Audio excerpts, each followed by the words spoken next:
अभी हम यहाँ पे देख रहे हैं सेकेंड तरीका हेलो एल्केन्स को बनाने का, ठीक है, यूजिंग एल्कीन्स। तो इसमें क्या होगा, इसमें सबसे पहले हम 2 कार्बन ले रहे हैं, कितने भी कार्बन हो सकते हैं। फ़िलहाल हम यहाँ पे 2 कार्बन का एग्जांपल ले रहे हैं। 2 कार्बन होंगे, यहाँ पे उनके साथ 2 बॉन्ड और जुड़े हुए और ये दोनों डबल बॉन्ड में होंगे। ये एल्कीन है क्योंकि डबल बॉन्ड है, प्लस एच एक्स यानी हाइड्रोजन हैलाइड। हैलाइड यहाँ पे आयोडीन हो सकता है, ब्रोमीन हो सकता है, क्लोरीन हो सकता है, ठीक है। अब इससे क्या होगा कि ये यहाँ पे एक ये H+ बनाएगा, ये यहाँ पे H+ बनाएगा और ये यहाँ पे X- बनाएगा, क्योंकि इसको एक इलेक्ट्रॉन की ज़रूरत होती है, तो ये माइनस का चार्ज लेता है, ये एक अपना इलेक्ट्रॉन दे देता है, इसलिए इस पर प्लस का चार्ज आ जाता है। अब क्या होगा कि ये हाइड्रोजन या तो इसके पास जाएगा या इसके पास जाएगा, और ये हेलोजन भी या तो इसके पास जाएगा या इसके पास जाएगा। दोनों में से कोई भी किसी के पास भी आप लगा सकते हैं। जैसे मैंने इसे यहाँ पे हेलोजन को फर्स्ट पे लगा दिया और हाइड्रोजन को सेकंड पे, हाइड्रोजन को फर्स्ट पे लगा दिया और हेलोजन को सेकंड में। आई मीन आप चाहे तो इन दोनों को एक्सचेंज भी कर सकते हैं, कोई दिक्कत नहीं है। ऐसा क्यों कि फ़र्क नहीं पड़ रहा किसी को कहीं पे भी लगाने से, वो इसलिए क्योंकि यहाँ पे सिमेट्री है। सिमेट्री कैसे है, अगर यहाँ पे मैं बीच में एक मिरर लगा दूँ, वो मिरर के इस साइड जो है वही मिरर के इस साइड भी है, ठीक है। अब क्योंकि ये सिमेट्री है तो कोई कहीं भी लग सकता है, कोई दिक्कत नहीं है, ठीक है। इसलिए प्रिपरेशन का सेकंड मेथड हो गया सिमेट्री के लिए। ऐसे यहाँ पे ये सिमेट्री का एग्जांपल है, CH2 double bond CH2। Symmetry check कर सकते हैं आप, बीच में मिरर, बीच में हाथ रख के अगर जो इधर आ रहा है वही इधर आ जाए तो इसका मतलब सिमेट्री है। H किसी पे भी लगा दो, Br किसी पे भी लगा दो, सिमेट्री है। अब रिएक्टिविटी ऑर्डर देख लेते हैं HX का। HX यानी हाइड्रोजन हैलाइड का। सबसे ज़्यादा रिएक्टिव है HI यानी कि हाइड्रोजन आयोडाइड, फिर है हाइड्रोजन ब्रोमाइड, फिर है हाइड्रोजन क्लोराइड।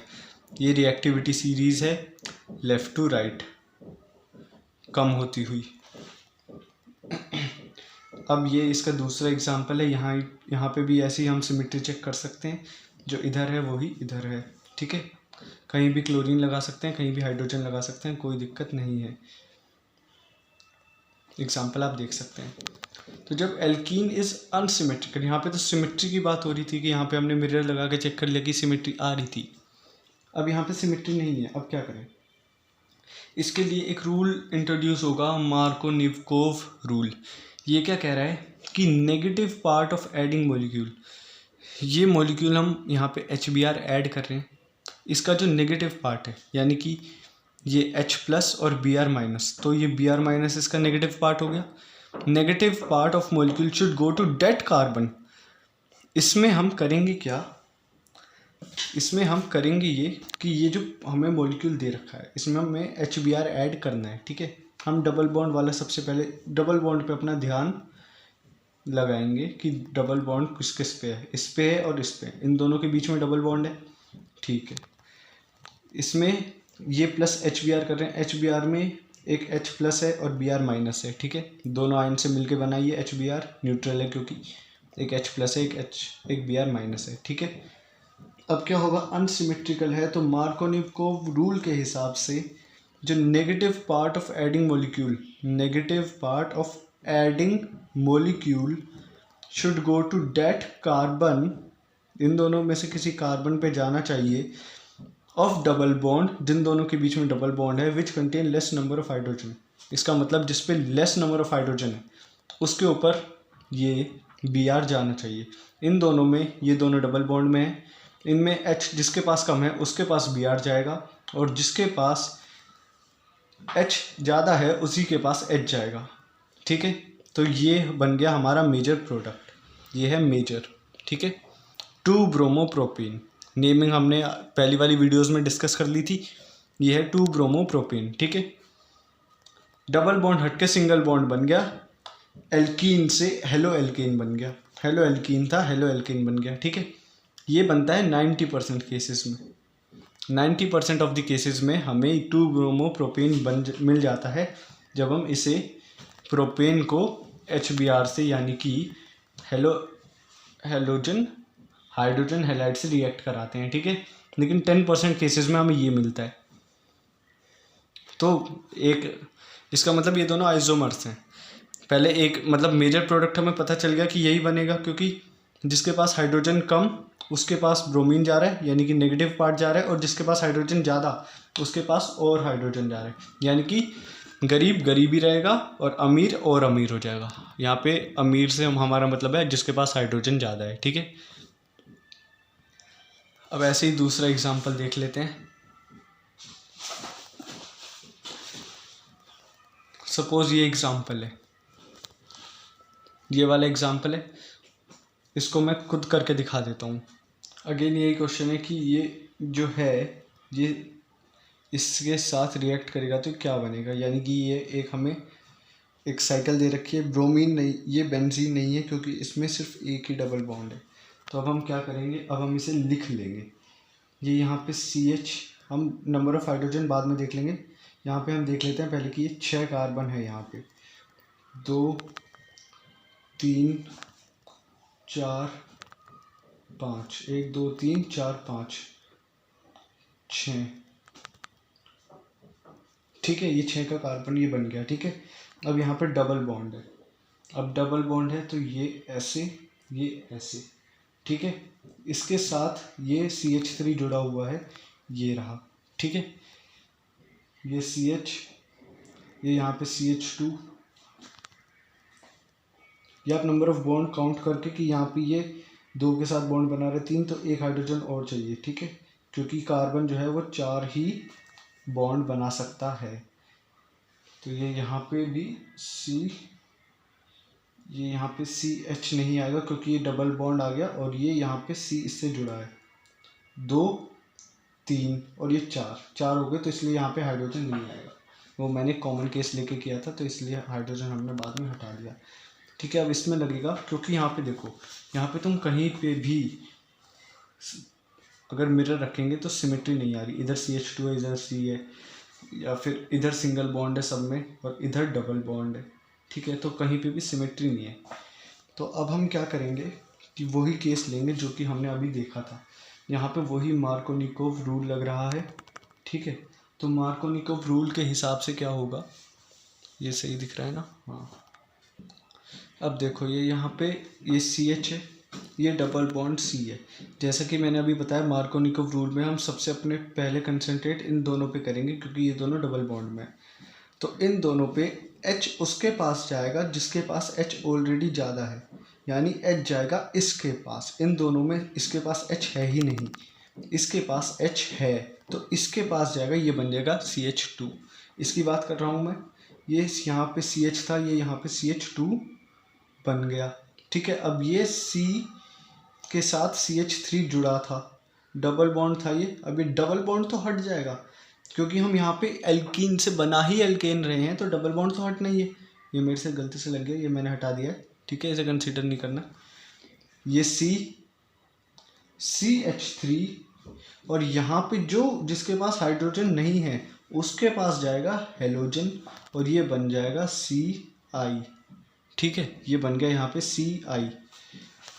अब बाकी सारे सेम के सेम रहेंगे। ये बन गया मेजर केस, ये है मेजर, सेम रहेगा, यानी कि यहाँ पे CH2 आ जाएगा, यहाँ पे भी CH2, यहाँ पे CH, और यहाँ पे भी CH2, और यहाँ पे ये दोनों हो गए CH। यहाँ पे जगह थोड़ी कम पड़ गई, लेकिन ये डायग्राम बिल्कुल सेम का सेम एज इट इज़ यहाँ पे आ जाएगा। ये है हमारा मेजर, ये मेजर है, मतलब कि मेजरली यही बनेगा, यानी कि यही बनेगा। और एक इसका बनेगा, क्या बनेगा, एक इसकी बनेगी आइसोमर। आइसोमर क्या होगी, आइसोमर में जस्ट इसका अपोजिट कर दे रहे हैं। आइसोमर बनाने के लिए, यानी कि मेजर बनाने के लिए जो है वो लगता है मार्कोनिकोव रूल।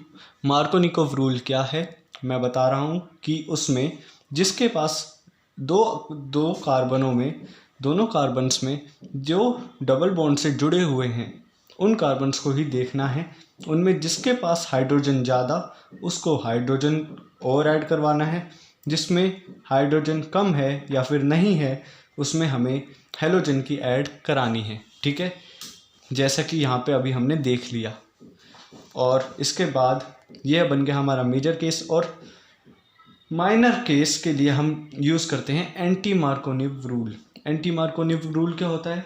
वो होता है कि एंटी मार्कोनिव रूल में ये होता है कि हम इसका जस्ट अपोजिट कर देते हैं। जैसे कि हमने ज़्यादा हाइड्रोजन वाले को हाइड्रोजन दिया, एंटी मार्कोनिव रूल वाले में हम जस्ट अपोजिट कर देते हैं कि जिसके पास कम हाइड्रोजन उसे पैसे दे दिए, यानी कि हाइड्रोजन दे दी, और जिसके पास ज़्यादा थी उसको हमने दे दिया हेलोजन। ठीक है, ये होता है, और उससे हमें मिल जाता है माइनर। और इसका माइनर क्या हो जाएगा?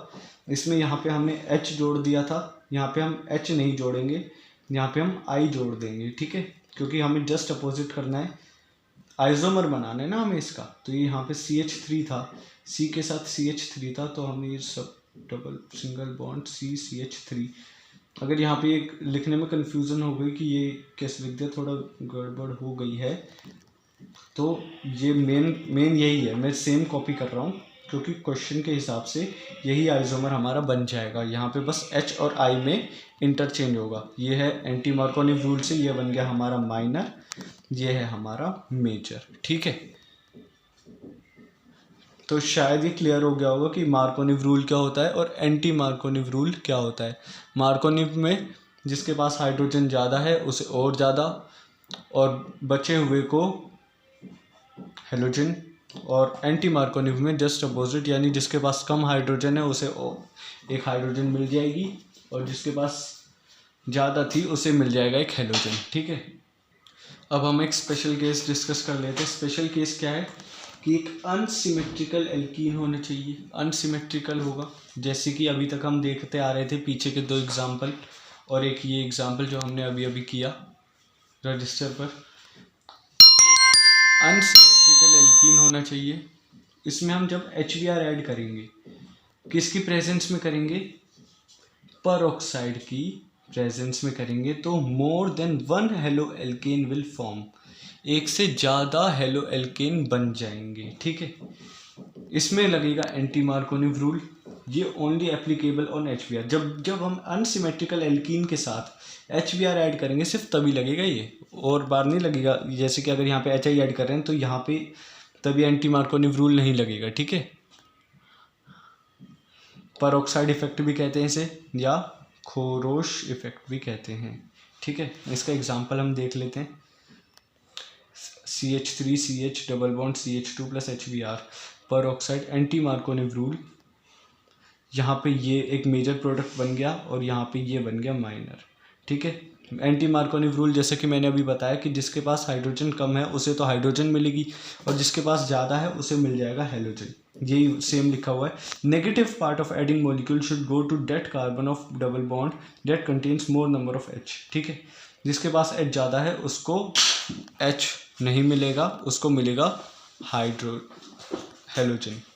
ठीक है, अब हम देख लेते हैं मेथड 3। मेथड 3 है हेलोजन एक्सचेंज मेथड।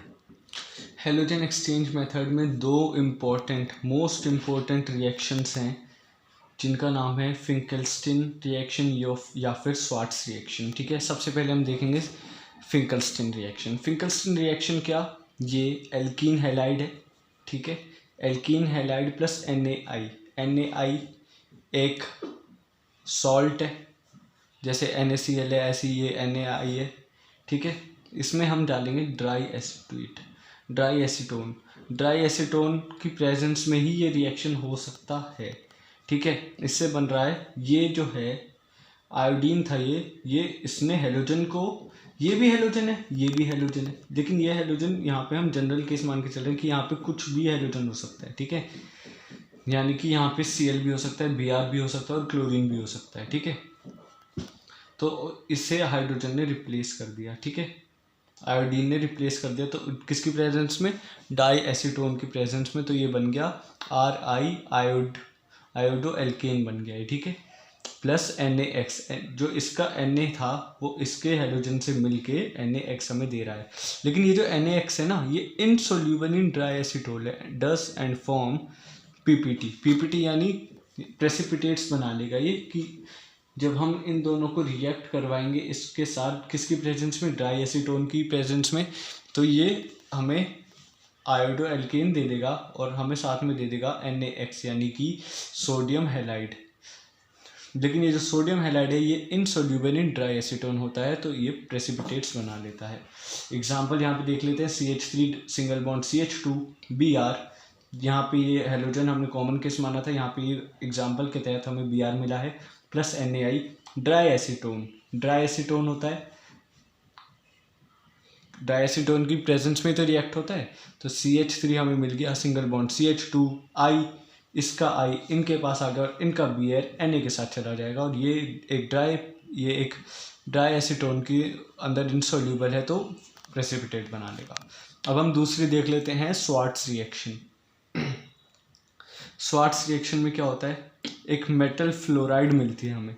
जैसे हमें यहाँ पे एक मेटल आयोडाइड मिल रही थी, मेटल आयोडाइड एंड एक मेटल है आयोडीन के साथ हमें मिल रही थी, तो ये मेटल आयोडाइड हो गया।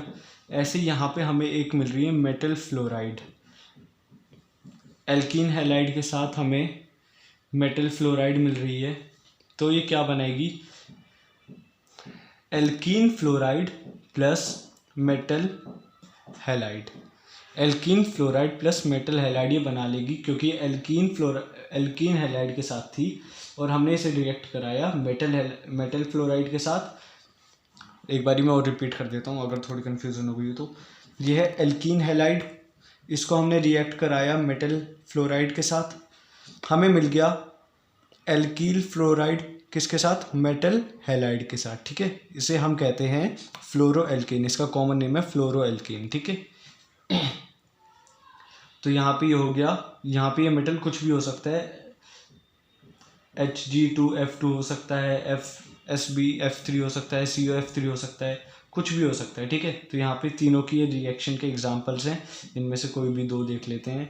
CH3 single bond CH2 single bond Cl plus AgF, ये हमें ये मिल गया एल्कीन हैलाइड के साथ प्लस AgF, तो ये हमें मिल गया CH3 सिंगल बॉन्ड CH2, इसका F इसके साथ और इसका इसके साथ आ जाएगा। ये एक तरह से डिस्प्लेसमेंट और या फिर एक्सचेंज रिएक्शन भी है कि ये इसका इसके साथ जा रहा है, इसका इसके साथ आ रहा है, हेलोजन की डिस्प्लेसमेंट हो रही है। ठीक है,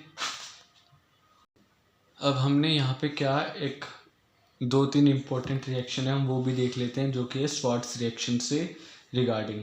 ठीक है, तो स्वार्ट्स रिएक्शन में जो पहली रिएक्शन जो इम्पोर्टेंट है, ये टिप पर होनी चाहिए, ये यहाँ पे स्पेशली लिखा गया है कि यहाँ पे ये टिप पर होनी चाहिए, ये रिएक्शंस याद होनी चाहिए। CH3 सिंगल बॉन्ड CH, ठीक है, 1 2 3 4, कोई दिक्कत नहीं है, ये जो कार्बन है 4 ही बॉन्ड बना रहा है, अगर ज़्यादा लग रहे हो तो 4 बॉन्ड ही बना रहा है, मैंने गिन लिए हैं आपके सामने, एक ये एक ये एक ये और एक ये हाइड्रोजन के साथ 4 बॉन्ड बना रहे हैं। ये SbF3 की प्रेजेंस में या फिर COF3 की प्रेजेंस में ही करना है, परफॉर्म्ड यूजिंग ओनली SbF3 और COF3। ठीक है, इसे हम कहते हैं ये जब जर्मिनल डाई हैलाइड या ट्राई हैलाइड हो ना, देखो जैसे नेक्स्ट एग्जांपल में ट्राई हैलाइड भी आएगा, ये फिलहाल यहाँ पे डाई हैलाइड है, तो ये इसका नाम क्या है, di halo alkane, geminal di halide. ठीक है, इसमें क्या है, सेम कार्बन पे 2 का ये लगे होते हैं क्लोरीन या फिर सेम हेलोजन लगे होते हैं। ठीक है, तो इन दोनों की प्रेजेंस में इसकी या फिर इसकी प्रेजेंस में ही होता है, तो ये क्या करता है, ये CH3 तो सेम रहेगा, CH यहाँ पे दोनों क्लोरीन की जगह दोनों फ्लोरीन आ जाएंगे, बस इतना सा हो जाएगा। ठीक है, अब हम तीसरी रिएक्शन देख लेते हैं, यह है CH3 single bond C, chlorine chlorine chlorine, यहाँ पे ट्राई हैलाइड है, ये तीन हेलोजन है तो ट्राई हैलाइड, ये भी SbF3 या फिर COF3 की प्रेजेंस में ही होगा, तो CH3 सिंगल बॉन्ड C, यहाँ पे जो 3 क्लोरीन थे वो 3 फ्लोरीन में एक्सचेंज हो गए हैं, जर्मिनल ट्राई हैलाइड है ये था जर्मिनल डाई हैलाइड। ठीक है, आई होप ये समझ में आ गया होगा। ये था मेथड 1 हेलो एल्केन्स को बनाने का एल्कीन्स से। ठीक है, अब ये इसका एक और मेथड है जिसका नाम है यूजिंग एल्कीन्स, इसको भी हम देख लेते हैं। ठीक है, तो अब ये है यूजिंग एल्कीन्स, ये C double bond C alkene plus X2 यहाँ पे क्लोरीन भी हो सकता है या ब्रोमीन भी हो सकता है। X2 यहाँ पे हेलोजन के लिए रिप्रेजेंट किया गया है, हेलोजन के 2 एटम, ठीक है। इसे किसकी प्रेजेंस में रिएक्ट कराएंगे, इसे हम रिएक्ट कराएंगे CCl4 की प्रेजेंस में। ये रहा CCl4, इसकी प्रेजेंस में हम रिएक्ट कराएंगे। तो क्योंकि ये सिमेट्रिकल है तो कोई भी X किसी को भी मिल जाएगा, ठीक है। डाई हेलो एल्केन ये बन जाएगा, ठीक है। अब ये रहा CH2 double bond CH2 plus Cl2, ये इसको इसकी प्रेजेंस में, इसी की प्रेजेंस में इसको ये मिल गया, इसको ये मिल गया, कोई दिक्कत नहीं है क्योंकि सिमेट्री है, ठीक है। सिमेट्रिकल केस चल रहे हैं। एल्केन, एल्केन से अभी हम ये वाला केस देख रहे हैं, ये वाला केस, ये इंपॉर्टेंट केस बन जाता है, यहाँ पे इसके बारे में कुछ लिखा भी हुआ है। एल्कीन से, एल्कीन के साथ जब हम Br2 रिएक्ट कराएंगे, अभी मैंने क्या कहा कि Br2 भी हो सकता है और Cl2 भी हो सकता है। एल्कीन के साथ जब हम Br2 रिएक्ट कराएंगे किसकी प्रेजेंस में, CCl4 की प्रेजेंस में, ये दोनों मिलके एक रेडिश ब्राउन कलर देते हैं, ठीक है। ये बना देंगे डाई हेलो एल्कीन, जो कि बिकम कलरलेस आफ्टर रिएक्शन। ये पहले तो रेडिश ब्राउन कलर देते हैं, फिर उसके बाद ये रिएक्शन के बाद रेडिश ब्राउन जो था वो कलरलेस हो जाता है। Used to detect double bond in a compound, ये यूज़ किया जाता है, ये रिएक्शन यूज़ की जाती है कि एक कंपाउंड के अंदर डबल बॉन्ड है या नहीं, कि अगर कलरलेस हो गया तो इसका मतलब उसके अंदर डबल बॉन्ड था, और अगर नहीं हुआ कलरलेस तो इसका मतलब वो डबल बॉन्ड वाला या ट्रिपल बॉन्ड, नहीं ट्रिपल बॉन्ड यहाँ पर कंसिडर नहीं कर रहे हैं हम, डबल बॉन्ड था या नहीं, ठीक है। अब हम चौथा मेथड देख लेते हैं, हंस-स्टिकर रिएक्शन। हंस-स्टिकर रिएक्शन या फिर बोरोडीन हंस-स्टिकर रिएक्शन, ये सिर्फ नीट और जेई के लिए इम्पोर्टेंट है, तो इसका अगर आपको चाहिए तो आप देख ही सकते हैं, बिल्कुल। ये एल्कीन है, एल्कीन के साथ हमने COOAG यानी सिल्वर सॉल्ट ऑफ एसिड, ये एक सिल्वर का सॉल्ट है ये, ठीक है, एसिडिक सॉल्ट है ये। इसके साथ हमने X2 यानी कि ब्रोमीन या फिर क्लोरीन रिएक्ट करवाया CCl4 की प्रेजेंस में। तो यहाँ पे हमें एल्कीन हैलाइड या फिर हेलो एल्केन मिल गया, हेलो एल्केन मिल गया यहाँ पे, प्लस CO2 मिल गया यहाँ पे, हमें इससे CO2 मिल गया और हमें मिल गया यहाँ पे सिल्वर हैलाइड, ठीक है। इजी रिएक्शन था। CH3 single bond CH2 single bond COOAG plus Cl2, इससे हमें यहाँ एक, इससे यहाँ चला जाएगा CCl3, इसके साथ ये इससे रिप्लेस करके ये यहाँ चला जाएगा, ठीक है। COOAG को यहाँ से हटा के ये खुद यहाँ पे आ जाएगा COOAG की तरह जगह, और ये यहाँ पे CO2 प्लस AgCl बना लेगा, ठीक है। ये लेस यील्ड होता है, मतलब कि ज़्यादा काम का होता नहीं है, ज़्यादा बन नहीं पाता, तो इतना प्रोडक्टिव है नहीं इसे बनाना, ठीक है। अब नोट है यहाँ पे एल्काइलिक हेलोजिनेशन। एल्काइलिक हेलोजिनेशन क्या होता है, याद है कि मैंने अभी प्रीवियस वीडियोस में एल्काइलिक कार्बन के बारे में पढ़ाया था। एल्काइलिक कार्बन क्या था, मैं एक बारी और रिवाइज करा देता हूँ, दिखा के रिवाइज करा देता हूँ ताकि अच्छे से याद आ जाए और सामने का टॉपिक अच्छे से समझ भी आ जाए। तो यही एल्काइल हैलाइड्स मैंने पढ़ाए थे कि ये क्या होते हैं, और ये इनमें से एल्काइलिक कार्बन है कौन सा। एल्काइलिक कार्बन वो है जो डबल बॉन्ड से अगले वाले कार्बन, यानी कि डबल बॉन्ड जो है ये, इससे अगले वाले कार्बन, ये दोनों डबल बॉन्ड में, इससे अगले वाले कार्बन को एल्काइलिक कार्बन कहते हैं, ठीक है। समझ आ गया होगा, रिवाइज कराने के पर्पज़ से मैंने दिखा दिया ये पेज ताकि याद भी आ जाए कि कहाँ था, ठीक है। तो वापस आते हैं इस पे एल्काइलिक हेलोजिनेशन पे। इसमें ये डबल बॉन्ड वाले दो कार्बन्स के जो जस्ट जुड़ा हुआ है इनके साथ, ये है एल्काइलिक कार्बन। इसकी हाइब्रिडाइजेशन हम देख सकते हैं sp3, क्योंकि ये एक भी डबल बॉन्ड नहीं है इसके साथ, ठीक है। तो इसे हम दो तरह से रिएक्ट करा सकते हैं, एक तो Cl2 यानी कि chlorine Cl4 addition, Cl2 addition के साथ, ठीक है। इसका मतलब ये बन जाएगा CH2, Cl मिल जाएगा इसे, ये भी CH, इसको भी एक क्लोरीन मिल जाएगा, और ये एल्काइलिक जो कार्बन है ये ऐसे का ऐसा ही रहेगा। इसे हम कहेंगे विनिकल डाइहैलाइड। विनिकल dihalide adjacent to C, adjacent to allylic carbon, ठीक है, विनिकल एलाइड, ठीक है। अब हम दूसरा देख लेते हैं Cl2, किसकी प्रेजेंस में, यूवी रेस की प्रेजेंस में, फोटोक्लोरिनेशन, सनलाइट की प्रेजेंस में sp3 हाइब्रिडाइजेशन रहेगी इसकी, तब भी CH2 बन जाएगा, एक क्लोरीन मिल जाएगा इसे, CH3, ये CH है यहाँ पे तो इसे भी एक क्लोरीन मिल जाएगा, और ये CH3, ऐसा बनना चाहिए था। हाँ, असली टेस्ट यही है, ऐसा बनना चाहिए था लेकिन ऐसा बना नहीं। क्यों? क्योंकि एक्सेप्शनल केस है। इसमें क्या बनेगा मैं बता देता हूँ। सनलाइट की प्रेजेंस में हो रहा है, CH2 double bond CH single bond CH2 के साथ क्लोरीन बन जाएगा, प्लस बन जाएगा HCl। अब ऐसा क्यों हुआ? ऐसा इसलिए हुआ क्योंकि ये सनलाइट की प्रेजेंस में हो रहा था, ठीक है। तो ये डबल बॉन्ड टूटा नहीं और ये डबल बॉन्ड का डबल बॉन्ड ही रह गया, और ये यहाँ पे HCl और हमें मिल गया, ठीक है, HCl और मिल गया हमें, ठीक है। मे बी हमें रिक्वायर्ड हो इस इक्वेशन, इस रिएक्शन से हम HCl भी एक्सर्ट कर सकते हैं, ठीक है। अब यहाँ पे एक ये देख लेते हैं example, CH2 double bond CH2 bromine की रिएक्शन, ब्रोमीन के साथ HV यानी कि यहाँ पे यूवी रेस, तो कोई रिएक्शन नहीं होगी। अगर हमने CH2 डबल बॉन्ड CH2 को रिएक्ट करा दिया ना ब्रोमीन के साथ सनलाइट में, तो कोई रिएक्शन नहीं होगी, ठीक है। अब हम ये देख लेते हैं, CH2 double bond CH single bond CH2 single bond CH3, ठीक है। तो अब हम यहाँ पे दोनों में देख सकते हैं sp3 हाइब्रिडाइजेशन है, लेकिन डबल बॉन्ड के जस्ट साइड वाला तो यही है, तो एल्काइलिक कार्बन भी यही होगा, ठीक है। अब हमने इसे क्लोरीन के साथ रिएक्ट करा दिया, क्या होगा, CH2 double bond CH single bond CH single bond CH3, ये हमें एज इट इज मिल गया, CH2 double bond CH single bond CH2 CH3। अब आपको फ़र्क पता चल रहा है यहाँ पे कि ये क्या चेंज आया है? यहाँ पे चेंज आया है एक हाइड्रोजन का, यहाँ पे 2 हाइड्रोजन थे, यहाँ एक हाइड्रोजन आ गया। समझ आया ये कैसे हुआ? ये अभी बताता हूँ।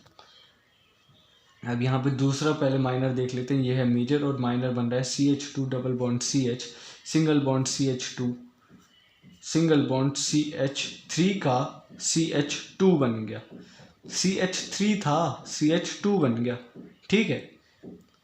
इसके साथ जुड़ गया एक क्लोरीन, तो अब क्या हुआ, तो यहाँ पे जो ये एक ये गया, ये यहाँ पे ये CH गया,